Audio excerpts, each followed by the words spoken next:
Hi, இன்னைக்கு நம்ம ஒரு சூப்பரான கிளியர் ஆர்ட் ஐடியா தான் பார்க்க போறோம். நம்ம எல்லாருமே பெயிண்ட் யூஸ் பண்ணியிருப்போம்.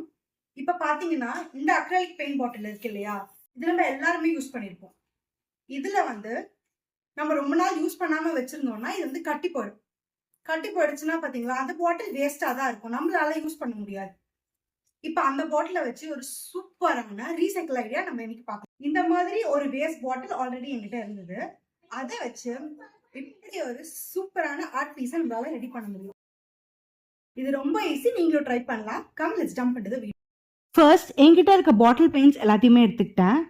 அதுல சிலது அன்யூஸ்டா இருந்தது. இந்த ஒயிட் கலர் பாட்டில் பார்த்தனா ஒன்றும் ஃபுல்லாகவே யூஸ்டாக இருந்தது, அதுவுமே ஃபுல்லாக ட்ரையாகவும் இருந்தது. ஸோ இதை யூஸ் பண்ணிக்கலாம்னு சொல்லிட்டு அதை எடுத்தாச்சு. இதில் இருக்கிறத எப்படி வெளியில் எடுக்கிறதுன்னு எனக்கு தெரியல. ஸோ ஒரு ஸ்பூனை வச்சு நான் அதை சுரண்டிட்டு இருந்தேன், ஆனால் அது வரவே இல்லை. ஸோ அதனால் என்ன பண்ணேன், ஒரு பவுலில் ஃபுல்லாக வாட்டர் எடுத்துகிட்டு அதை அதில் டிப் பண்ணி வச்சுட்டேன். ஒரு 2 hours கழிச்சு அது ஃபுல்லாக ஊறினதுக்கப்புறமா எடுத்து பார்த்த உடனே ஃபுல்லாக அந்த பெயிண்ட் எல்லாமே வெளியில் வந்துடுது. ப்ளஸ் அந்த ஸ்டிக்கர்ஸையுமே நம்மளால் ரிமூவ் பண்ண முடியுது. ஈஸியாக கையிலேயே அதை ரிமூவ் பண்ணிக்கலாம். பார்த்தீங்கன்னா ஃபுல்லாக அது எல்லாத்தையுமே ரிமூவ் பண்ணதுக்கப்புறமா இந்த கிளாஸி ஃபினிஷ் நம்மளுக்கு கிடச்சிரும். அந்த பெயிண்ட் எல்லாம் எடுத்துட்டு அதை நல்லா தொடச்சதுக்கு அப்புறமா இந்த சூப்பரான கிளாஸி ஃபினிஷ் நம்மளுக்கு கிடைச்சிரும். இப்போ நம்மளுக்கான பேஸ் ரெடி. இப்போ நம்ம அந்த ஆர்ட்டை ஸ்டார்ட் பண்ணிடலாம். நம்ம ஃபெவிக்ரில் மோல்டட் கிளே தான் யூஸ் பண்ணியிருக்கேன். அது இன்னும் ஒரு 25 rupees இருக்கும். இப்போ அதில் 2 சப்ஸ்டன்ஸ் கொடுத்துருப்பாங்க. அது ரெண்டுத்தையுமே மிக்ஸ் பண்ணி நம்ம ஒரு கிளே மாதிரி மாற்றி அதுக்கப்புறம் தான் நம்ம அதை யூஸ் பண்ணணும். ஸோ இது ரெண்டுத்தையுமே நல்லா மிக்ஸ் பண்ணிக்கலாம்.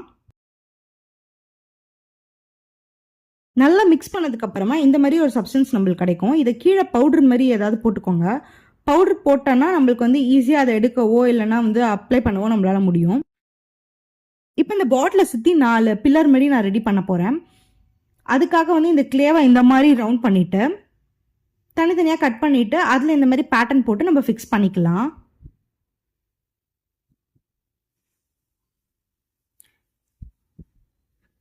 இந்த மாதிரி கிராஸ் பேட்டர்ன் போட்டுட்டு 4 சைடுமே இதை பில்லர் மாதிரி நம்ம ஃபிக்ஸ் பண்ணிக்கலாம். இது மேலே இந்த ரவுண்ட் பண்ணி அதை ஃப்ளாட்டன் பண்ணி அதை 4 பில்லருக்கு மேலேயும் நான் ஃபிக்ஸ் பண்ணிட்டு ஒரு கோன் மாதிரி ஒரு ஸ்ட்ரக்சரையும் 4 பில்லருக்கு மேலே நான் ஃபிக்ஸ் பண்ணிக்கிறேன். இப்போ நம்ம பாட்டிலில் பண்ண வேண்டிய எல்லாமே ரெடி. இப்போ அந்த கேப்புக்கு நம்ம கோபுரம் மாதிரி ஒரு ஸ்ட்ரக்சர் பண்ண போகிறோம். இந்த கிளேவை சப்பாத்தி மாவு திரட்டுற மாதிரி எதனா ஒரு பென் வச்சு நம்ம நல்லா ஃப்ளாட்டன் பண்ணிக்கணும். பண்ணிட்டு இந்த ஃபாயில் பேப்பர் ஏதாச்சும் இருந்ததுன்னா அது சின்னதாக ரவுண்ட் பண்ணி வச்சுக்கலாம். அதை சுற்றி இதை இந்த மாதிரி ஒரு கோன் ஷேப்டு ஸ்ட்ரக்சரை நம்ம உருவாக்கிக்கிட்டு அந்த கேப் மேலே இதை நம்ம ஃபிக்ஸ் பண்ணிக்கணும். எதுவாக இருந்தாலும் ஃபெவிகால் வச்சு ஒட்டிக்கலாம். ஃபெவிகால் வச்சு ஒட்டினோன்னா நம்மளுக்கு அது ரொம்ப ஸ்ட்ராங்காக நிற்கும். சைட்ஸ்லையுமே பெட்டல் ஷேப்பில் கிளேவை பண்ணி வச்சுருக்கேன், அதை நம்ம ஃபிக்ஸ் பண்ணிக்கலாம்.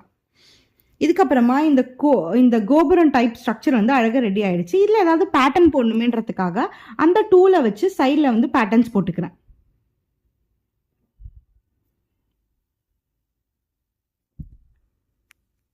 ஸோ இந்த கோபுரத்துக்கான பேஸ் கொஞ்சம் கொஞ்சமாக ரெடி ஆகிட்டுருக்கு.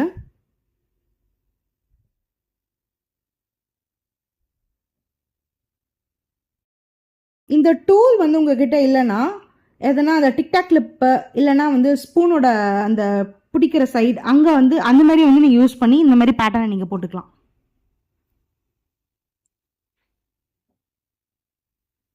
ஸோ இப்போ நம்ம இந்த கோபுரத்தில் இருக்கிற ஃபுல் டீட்டெயிலிங் பண்ண ஆரம்பிச்சிடலாம். இருக்கிற மிச்ச கிளேவை எல்லாமே இந்த மாதிரி த்ரெட் மாதிரி நம்ம பண்ணிக்கிட்டு குட்டி குட்டியாக அந்த சைடில் இருக்கிற அந்த இடத்துல நம்ம ஃபிக்ஸ் பண்ணிக்கலாம்.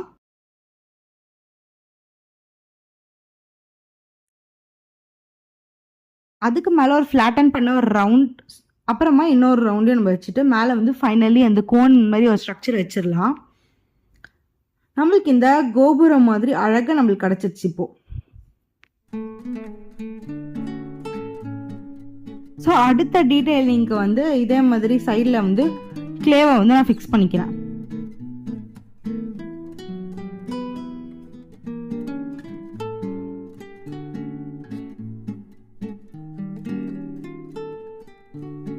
கையை வச்சு நல்லா நம்ம ஃப்ளாட்டன் பண்ணி விட்டுக்கலாம். இப்போ கிளேவ் எல்லாமே யூஸ் பண்ணி நம்ம பண்ணியாச்சு. இருந்தாலுமே ஏதோ ஒன்று மிஸ்ஸிங், ரொம்ப பிளண்ட்டாக இருக்க மாதிரி எனக்கு தோணுச்சு. கொஞ்சம் டீட்டெயிலிங் ஆட் பண்ணால் நல்லா இருக்குமே அப்படின்னு தோணுச்சு. இது நம்ம தனித்தனியாக கேப் பாட்டில் தனியாக தானே பண்ணோம், அதனால நம்மளால் ஓப்பன் பண்ணவும் முடியும், க்ளோஸ் பண்ணிக்கவும் முடியும். இதுக்கப்புறமா ஏதாவது டீட்டெயிலிங் போடலான்னு தோணுச்சு. ஸோ ஒரு குட்டி குட்டி பால்ஸ் வந்து நான் ரவுண்ட் பண்ணி வச்சுக்கிட்டேன். வந்து ஃபுல்லாக இந்த கோபுரத்தை சுற்றி பேஸ்ட் பண்ணிக்கிட்டே வந்தேன். டீட்டெயிலிங்கில் தான் அந்த ஆர்ட் ஒர்க்கே இருக்குது. இதெல்லாமே பேஸ்ட் பண்ணதுக்கப்புறமா இது இப்படி தான் இருக்கும் பார்க்கறதுக்கு. கிளேவோக்கும் முடிஞ்சிருச்சு. இதை வந்து ஒரு 24 hours வந்து நம்ம ட்ரை பண்ண விட்டுறணும். அப்படியே விட்டுறணும் 24 hours. இல்லைனா மேக்ஸிமம் ஒரு நைட் ஆச்சு நம்ம விட்டுறணும். அப்புறம் காலையில் எழுந்து மிச்சத்தை நம்ம வந்து பண்ண ஆரம்பிச்சிடலாம். இப்போ நம்ம இதில் பெயிண்ட் பண்ண ஆரம்பிச்சிடலாம். ப்ரஷஸ் எல்லாமே எடுத்துக்கிட்டேன். நம்மளுக்கு தேவையான நம்மளோட மெயின் ஹீரோ வந்து பிளாக் கலர் வந்துட்டாங்க. ஸோ நம்ம இந்த பிளாக் கலரை வந்து ஃபுல்லாக இதில் பெயிண்ட் பண்ண ஆரம்பிச்சிடலாம். எனக்கு எப்பயுமே ஏதாவது ஒரு கிளாஸ் சப்ஸ்டன்ஸ் யூஸ் பண்ணி ஆர்ட் ஒர்க் பண்ணுறேன்னா அந்த கிளாஸ் சப்ஸ்டன்ஸ் அப்படியே கொஞ்சம் வெளியில் தெரியணுன்றது என்னோட ஒப்பீனியன். எனக்கு அது ரொம்ப பிடிக்கும். ஸோ இந்த கிளாஸ் இருக்கிற இடத்த தவிர்த்து மிச்சம் எல்லா இடத்துலையுமே வந்து பிளாக் கலர் நம்ம அப்ளை பண்ணிக்கலாம்.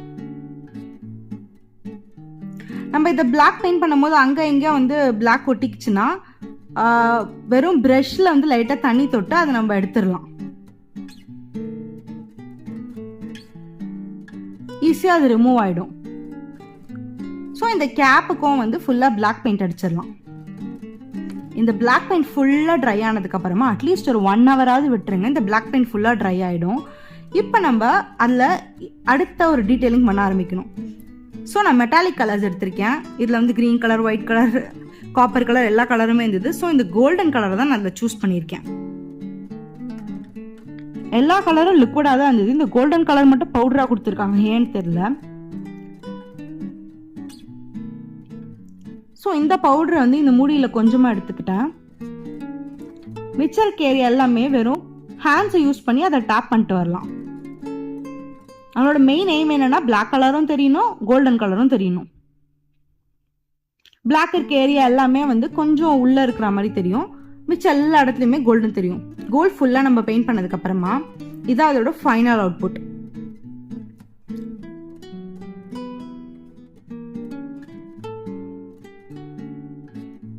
இப்படிதான் இருக்கும் பார்க்கறதுக்கு. இதுக்கப்புறமா ஏதோ மிஸ்ஸிங் மாதிரி தோணுச்சு. ஏதாவது கலர்ஃபுல்லாக இருந்தால் நல்லா இருக்குமேன்னு தோணுச்சு. ஸோ நான் என்ன பண்ணேன், இங்கே சைடில் 4 வால்ஸ் மாதிரி இருக்குல்ல, அங்கே வந்து கிளாஸ் கலர்ஸ் யூஸ் பண்ணலாமேன்னு தோணுச்சு. ஸோ நம்ம அடுத்த மெட்டீரியலை இறக்குறோம். Glass colours, Fevicryl glass colours, இதுதான் நான் யூஸ் பண்ணியிருக்கேன். இதில் நிறைய கலர்ஸ் இருந்தது. இதில் வந்து நான் orange colour, yellow colour, blue colour, அப்புறமா க்ரீன் கலர், இதனால தான் வந்து நான் பெயிண்ட் பண்ணியிருக்கேன். எப்பயுமே ஒரு கலர் பெயிண்ட் பண்ணிட்டு அடுத்த வாலுக்கு போகும்போது அது ட்ரை ஆனதுக்கு அப்புறம் தான் நீங்கள் அடுத்த வாலுக்கு போகணும். இல்லைனா வந்து அது வந்து கீழே ஊற்றிடுது. ஒவ்வொரு வால் தனித்தனியாக ட்ரை ஆனதுக்கு அப்புறம் தான் நெக்ஸ்ட் வாலுக்கு போகணும். நான் பெயிண்ட் பண்ணும்போது சின்ன சின்ன பபிள்ஸ் வந்துருச்சு. நீங்கள் பெயிண்ட் பண்ணும்போது அந்த பபிள்ஸ் வராத மாதிரி பார்த்துக்கோங்க. ஸோ ஒவ்வொன்றா ட்ரை ஆனதுக்கு அப்புறமா ஃபைனலி இந்த க்ரீன் போட்டு முடிச்சாச்சு. எல்லாமே ட்ரை ஆயிடுச்சு. இதான் இதோட ஃபைனல் அவுட்புட். எப்படி இருந்தால் நான் எப்படி ஆயிட்டேன் அப்படின்ற மாதிரி ரொம்ப ட்ரையான அக்ரலிக் பாட்டில் இப்போ சூப்பரான ஆன்டிக் பீஸாக மாறிடுச்சு.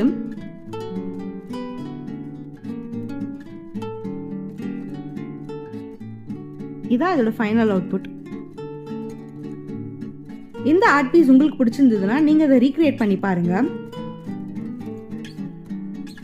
நான் என்னோட விண்டோ சைடில் என்னோட ஆர்ட் ஒர்க் எல்லாத்தையுமே வந்து வச்சு பார்ப்பேன். அப்போ இதையும் வந்து அங்கே வச்சு பார்க்கலான்னு தோணுச்சு. ஸோ அங்கே எடுத்துகிட்டு போயிட்டு இங்கே வச்சதுக்கு அப்புறமா சீரியஸ்லி இதோட லுக்கே ரொம்ப கிளாசிக்காக இருந்தது. So that's all for today's video. உங்களுக்கு இந்த மாதிரி கண்டென்ட் பிடிச்சிருந்ததுன்னா மறக்காமல் இந்த சேனலை சப்ஸ்கிரைப் பண்ணி வச்சுக்கோங்க. See you on next video. Bye.